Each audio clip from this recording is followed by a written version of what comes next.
This is Katie, co-host of Coffee with Keith and Katie. Thanks for listening to the following broadcast on Public House Media.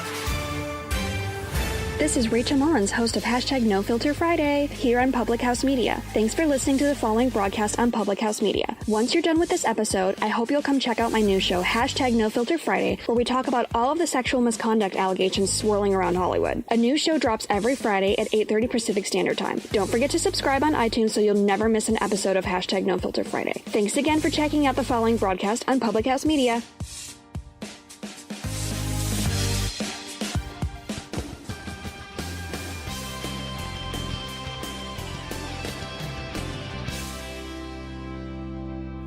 Welcome to How to Write Good. I am your host, Daniel Poppy. You can find out more about me at danielpoppy.com. Poppy is spelled P-O-P-P-I-E.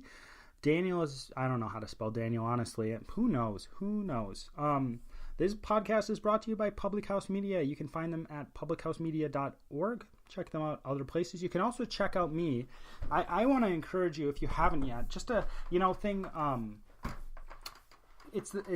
So with podcasts and different things like that, if you're connecting to me only through the podcast and you want to stay connected through thick and thin, as it were, please check out either Instagram or Facebook or whatever, and you can get updates on the podcast. So for example, if there's ever a case where something happens and I can't be podcasting, or it's like a month long and there's like some emergency, then I'll send out something and I'll say, hey, the podcast isn't coming out because of something going on in my life. I'm not going to do that very often. I plan on podcasting as much as possible and putting this out, but just in case that happens, just I encourage you to go and sign up. Just go. You can follow me on Instagram. You can follow me on Facebook. You can follow me on Twitter, whatever you want to follow me on.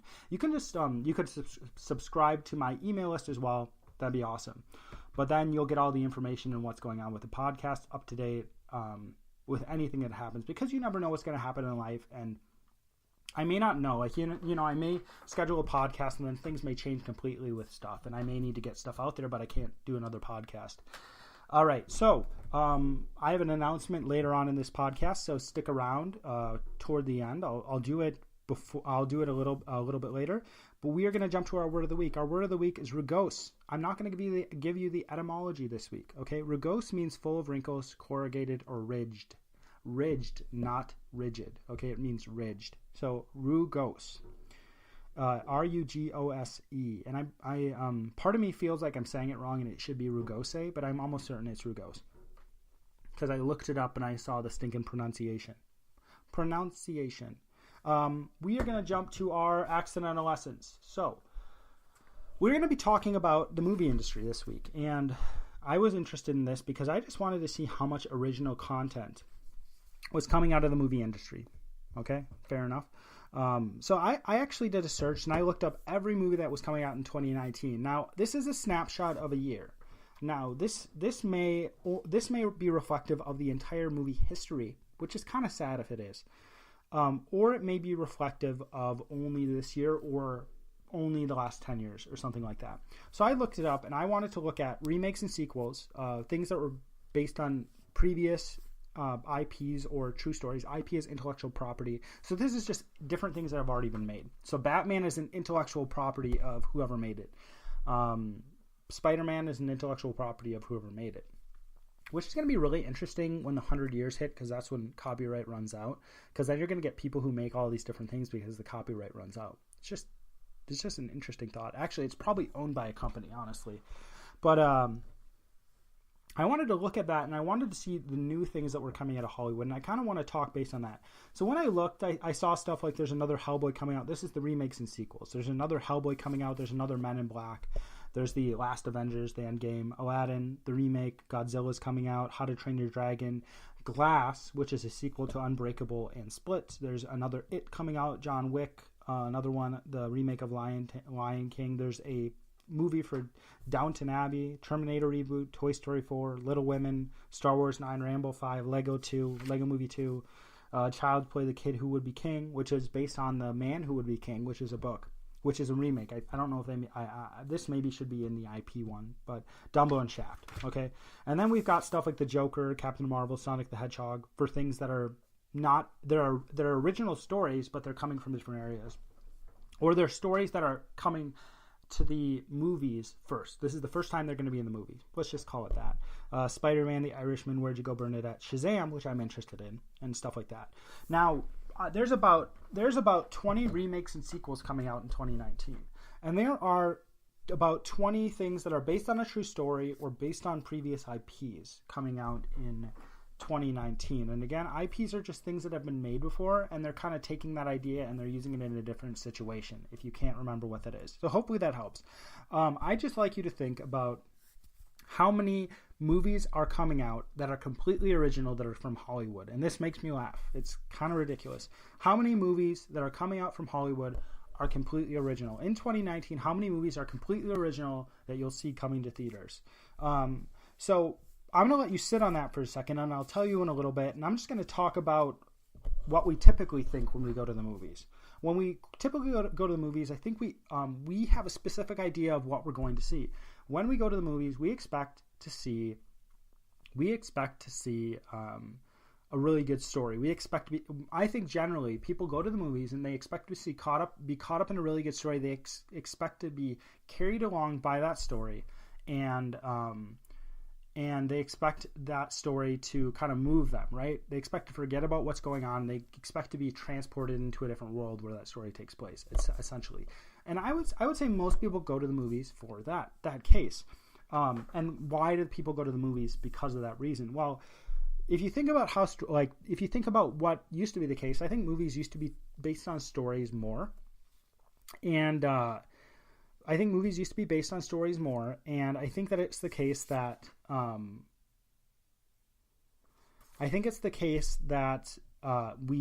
it was from books. So we had books that were telling stories first, and a novel is solely based on the story. Now, you can have a good story and okay writing, and you can have a good novel, in my opinion. You can have a really good writing and a boring story, and it's not going to be as good, and people aren't going to connect to that as much. So I think that came from novels and books, then it transferred over to movies, and then it slowly shifted for the why. So we have this idea, we're going to a movie to see stories, but the people who are creating movies aren't necessarily creating movies to tell a good story, okay? Now, I'm going to have a little caveat with video games. One of you might be thinking, the reason we go to movies is for stories, the reason we go to read a book is for a story, or there's an audiobook or whatever. But when I play a video game, I don't care about the story. So why does it matter? Like if I go to a movie and it's not about a story, why shouldn't I enjoy it as much or something like that? Well, video games are a little different. And this is a side note. It's just a little thing I think about this. Video games are different because they were originally made to be played. They're originally made for the game content or what's going on in the game. Books and movies weren't. So we get conditioned to kind of think, this is going to be a really great story. We're going to be caught up in that and stuff like that. And for video games, originally it started with like Pong and stuff like that. Then there was like Pac-Man, and you had stuff like Mario, and it typically centered on gameplay. So the centerpiece of a video game is gameplay. The story is tangential. Is that how you say that word? Who knows? I just do writing and stuff like that. And the story is tangential. It's the opposite. The story is the core in a book. Everything else is tangential. Even if you have to say tangential, I can't. It's hard for me to say. So I feel like it should be tangential. But the same thing is the case for movies. The story is the centerpiece. Everything else is accidental. Accidental means extra. So that's the thing with video games, and that's why they're different. So I'm going to go back to that question. So I asked how many movies are absolutely new. They are being written, they're being whatever. They're not coming from other sources. The number is 7. There are about 20 remakes / sequels. There are about 20 things that are based on other IPs / true stories, and there are 7 movies that are completely original in films. They're in the film industry, coming out in 2019. Now, I wonder if this has been the case all the time, okay? But I'll get back to that in a little bit. We're going to go over it. So, what's the point of talking about the reason we go to movies? What's the point of talking about what's the centerpiece of a movie? What's the point of talking about how much original content and how much like rehashed stuff has come out in Hollywood or is coming out in Hollywood this year? Well, I think good storytelling is important. Actually, I think good art is important, and it can come to us in various ways. For example, if you look at a painting it can tell a story, but it isn't necessarily telling a story. If you listen to music, it can tell a story, but it's not necessarily telling a story. If you there's a lot of different things that are art that don't necessarily tell a story, so that doesn't disqualify them from being art. But I think that it's good to know what that medium does, right? Or that medium does, or the different media does. So when we go to movies, when you go to movies these days, you might, and I think a lot of people have had that thought. So there's a lot of movies that are coming out this year, had this thought, not that thought. I haven't said it yet. There's a lot of movies coming out this year that they're like, oh yeah, I would see that. So for example, I want to see the Glass movie. That's the sequel to it's the final movie of Unbreakable and what do you call it? The final movie to Unbreakable and Split. And I want to see the Joker, the new one, and I want to see Shazam. So there's some movies that I'm interested in, and I'm not actually interested in any of the ones that are original. They just don't seem to catch my attention. So the people making them probably they take on a different tact for how they're making it. But it matters whether something's good or not, okay? And the thing about Hollywood is it seems when you look at it, you're like, man, there's some I want to see. And I think most people have this thought. There's some I want to see, but most of them I don't really care about. And my wife and I run into this a lot. So we're like, oh, let's go see a movie. Because, going to the movies is fun. And the movie theater where I live is amazing. It's unbelievable. And you go to the movies and we look at the movies online. We're like, oh, what's showing? And we look at them. We're like, meh, like there's nothing we really want to see. And I think there's at least been one time, maybe twice, where we've been like, let's not go see something because there's nothing to see. And then once in a while we'll be like, oh, I guess we'll go see this, but we're not really thrilled about it. And I think that for people, they go to the movies and they think, oh, there's not really much playing. There's not really much I'm interested in. And the one of the reasons is because we have this idea that story comes first in movies. So we want to be caught up in a story. Therefore, when we look at a movie, we say, that doesn't look like an interesting story to me. That doesn't look like something that I can get wrapped up in or forget about my life or I can enjoy in the same way that I want to, or that's what's going on in my head. When we look at that way, we're going to make decisions based on movies differently. And I'm going to talk a little bit about my conclusions of what I talk about here as well. But we think that movies are made for one reason, and there's actually multiple reasons why movies are made. So movies could be made for money. I think that's a really big one. There's about 5 companies that control all the movies coming out of Hollywood. It might be 6 or 7, but there's a very small amount of the power is very centralized in Hollywood. And then there's about 5, so it could be money, and whoever has the power over the movie is going to shift where it goes, right? So other things it could be doing, other things that could be the focus of the movie are great storytelling, great filmmaking, and filmmaking isn't the storytelling. Filmmaking is the actual art of putting together something you can watch and see. And then you have the message, experimental, and then humor in some cases. So really, when we're going to movies, we're not getting what we expect.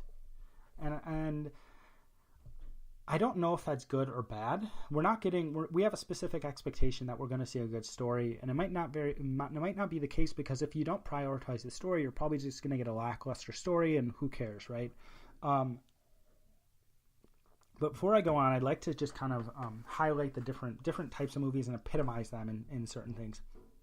So Michael Bay is the filmmaking movie person. Michael Bay, I don't think, cares about the story as much as putting together a movie that looks good. And I've heard that and I'm not a filmmaker, so I don't know this firsthand, but I've heard and read that filmmakers, when they look at Michael Bay's stuff, they're like, he does sophisticated stuff when he's putting together a movie. Now, if you are in the movie industry, you can certainly tell me that's incorrect. I'll correct that and be like, Michael Bay sucks. But that's what I've heard, that it's not, his movies aren't very good in the story, and there's just kind of like, you watch them and they're one of those things that are just very surface level, and you're like, meh, who cares? You've made 17 Transformers movies. But his methods are sophisticated. What he's doing is actually sophisticated.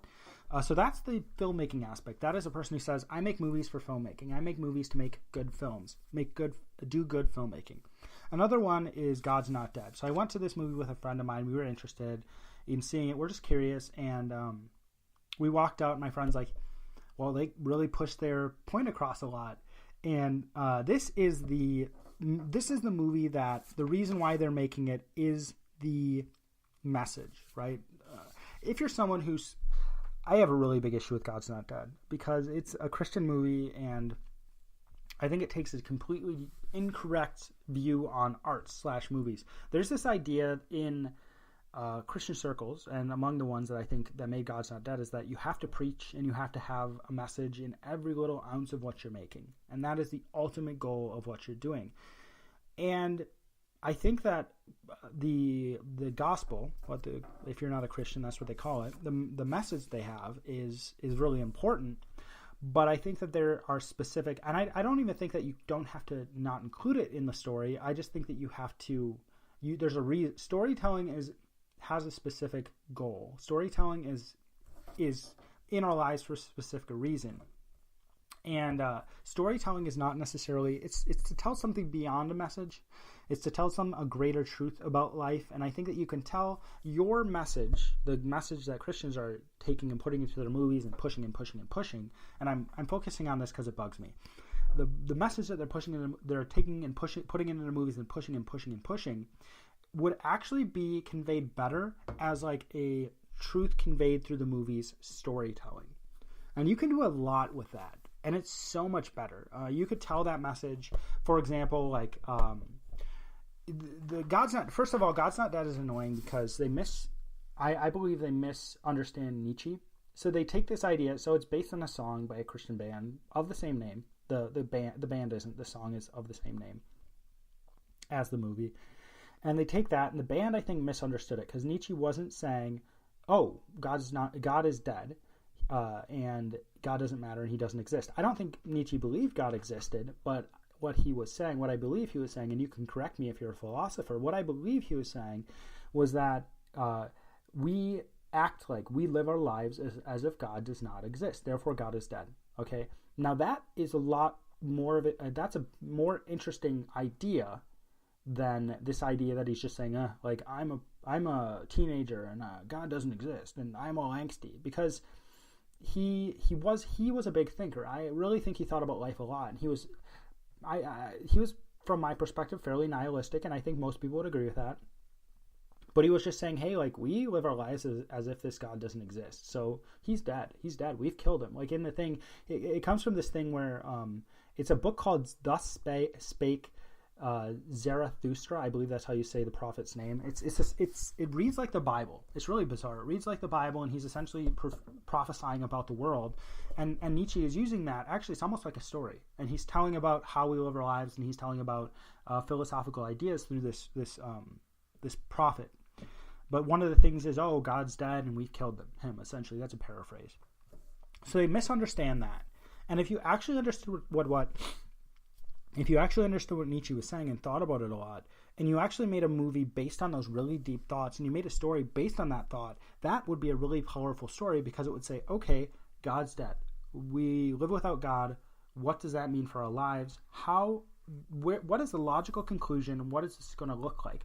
I think that there's other authors, and I've heard, and I'm just going to say I heard this, but you always hear this again and again, that like the Brothers Karamazov, or like Crime and Punishment, those books are much more powerful to convey a Christian message, because I can't say his name, I'm sorry. Dostoevsky was a Christian, so he had a lot of ideas in there, but it's very sophisticated, and those are much more powerful than this very watered down version. He was a giant in terms of literature, and this is just whatever. I just think they should do a lot better, and I think that this movie is the epitome of preaching, and the goal of a story isn't to preach, and the goal of their movie definitely was to preach.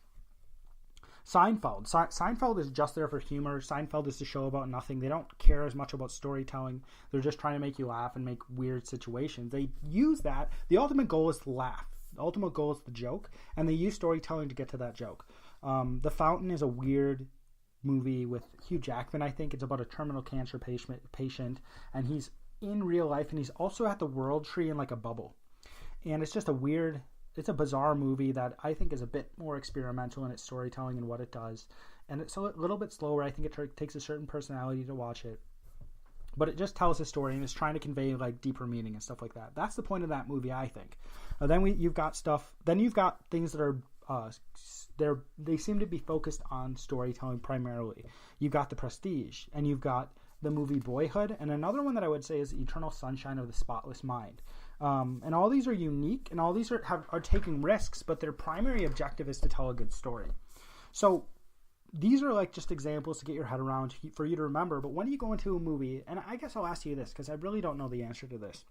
When you go into a movie, you can say, okay, what do I think the reason is that this movie is being made? And maybe we should judge it based on the reason it's being made, but should it be really based on whether it tells a good story? What is the purpose of movies? And I think that Hollywood has kind of lost the purpose of movies. I think that Hollywood has lost the purpose of movies because you look at this year, 2019. This is the second day of the year. This is the second day of the year that this is coming out. I'm recording it a few days early. You look at this year, and you've got 7 movies that are completely original. That doesn't mean that they're not focusing on. That doesn't mean that they're not focusing on storytelling in a lot of these movies, but it does tell something else. It tells us that they're really concerned about whether they make money. Why does it tell us that? Well, when you make a sequel, typically if you make a movie and it's the original movie, whether you make a sequel is dependent on whether that movie did really well. So, for example, Toy Story is essentially a children's classic. What are some other things? Men in Black was a really good movie. You had things like, I guess, Iron Man, but there were other Marvel movies that came out. But other things that came out that were really good that I've heard that people really liked is John Wick, the first one. Terminator was like iconic. Other things like the original Star Wars trilogy was iconic. Now, the reason why you make a sequel is because you're like, wow, like people really, really like this. One of the reasons you make it is because, wow, if people really like this, they're probably going to like something else that is based off of this. And this goes into the true story and the intellectual property ones that are new. But they take that because it's not as big of a risk. Because when you're in business, you say, okay, what's the risk of this? Should we do this based on this risk? And it's kind of like if it's a really, really high reward and it's a really low risk, that's really, really good. And these movies that are based on other things and their sequels are really high reward and a really low risk because they've already been tested. They've already been market tested, if that's even a term. So there's a big focus on money in the movie industry, and I think it's pretty evident based on the fact that they don't make a lot of their stuff. They don't come up with a lot of their ideas, or they rehash old ideas. So I don't know, you can take that as you will, but I think that, and I've talked about this before, when money becomes the sole goal of something creative, it kind of kills the creative thing.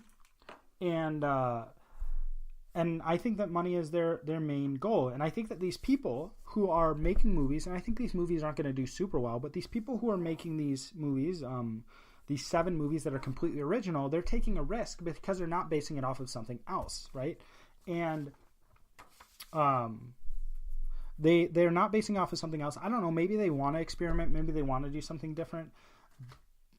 But it just seems like it's driven by money right now. It just seems that. I kind of lost my train of thought a little bit, so maybe if there was something that I didn't remember to connect back up. But yeah, so the question is, should we try to force movie makers to focus on the story? And I don't know if we should. I don't know if it's good. I don't think it's going to help. I think that what's going to happen in the movie industry is that Hollywood is going to slowly get less and less power because it's cheaper and cheaper to make movies. And there's going to be a lot of other people springing up and making movies and making big hits of movies, and people are going to see them. And honestly, like, you as the person watching movies is the person who is allowing them to do this. And I am too if I go see something. Because honestly, out of the 7 movies that I listed that are new, that are completely original from Hollywood, they're not based on anything else, I don't really find them too interesting, right? But I don't know. Think about this. Imagine this. This would be amazing. Imagine if Hollywood, instead of saying, oh, we're just going to remake the same thing, imagine if they had a limit. Imagine if they said, okay, we can only make a certain amount of movies that are remakes or not based on original things. And imagine if they put tons and tons of effort. So there's about 50 movies here. That would be, or maybe they even say 25 because that would be less. Say they say, okay, we're going to make 25 movies, and they're different companies, so it'll really depend on the company, and the company would do it. We're going to make 25 movies that are sequels / based off of true stories / etc. And then we're going to focus on making 15, let's just even say 15, that are completely original. And we're going to try to make those movies as awesome as possible and do different things with them. And I bet you that when you go to a movie theater or you look online and you look at the movies that are coming out, you'd be like, that looks like an interesting movie. And it would change your perspective on the movies. You'd be like, yeah, it's really fun to go see the movies. And I think they'd see more people seeing them because they have this idea, and this is true to a certain degree, they have this idea that people want the same thing over and over again. And people are creatures of habit, so they do want the same thing over and over again. But what they need to do, what the publishing industry, like the book industry, tells us is that people are actually interested in new ideas. They're interested in indie authors. They're interested in indie music. They're interested in weird things that people are doing. They're interested in people trying to stretch and do different things. So I think it's actually, in the long run, it's the benefit of the studios, these big, huge studios, to take risks. I don't think it's going to happen, but that's what it is. All right, so I have a quick announcement, and then I'm going to get to the logical fallacy of the week. So I'm going to be switching out of Public House Media soon. So when that happens, I don't know how good the transition is going to be, but there may be some issues with whether you have a podcast app or something like that. So because I'm switching out, and I know there are quite a few of you who listen to this, and I'm doing it for myself as well, but I know that there's a lot of people who enjoy this, so I'm telling you this as well, for you. I'm doing this for myself, so not everybody I just go dark and there's nothing I can do, or I can't find people, or people can't find me. But I'm switching to a different platform, and I'm not going to be with Public House Media anymore. So what I would encourage you to do is, if you're like, I really enjoy this podcast, please follow me on social media somewhere. You don't have to follow me everywhere, but it's just to stay connected, right? It's just to stay connected. I don't know how well the transition is going to go. That's all I'm saying. So please, if you enjoy the show, if you want to stay connected, if you don't want to suddenly be like, where did your stuff go? Did you stop podcasting? Does this exist anymore? If you really like the show, just follow me somewhere on social media.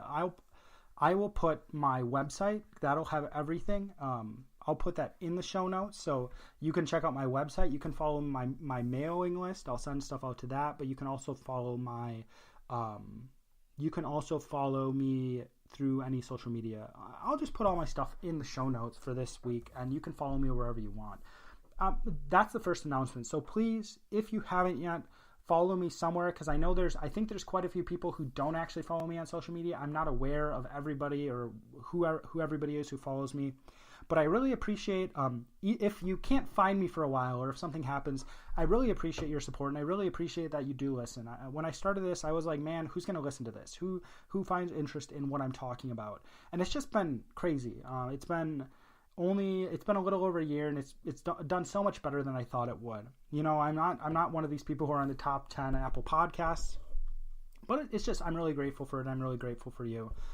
So again, if you haven't yet, just please follow me so you know what's going on when everything switches over. Besides that, I have another thing coming out, and this is going to be coming out. This is another reason to follow my social media, because this is not going to be on Spreaker at all, or through this. So it's going to be through another platform, just because I want to do my own thing.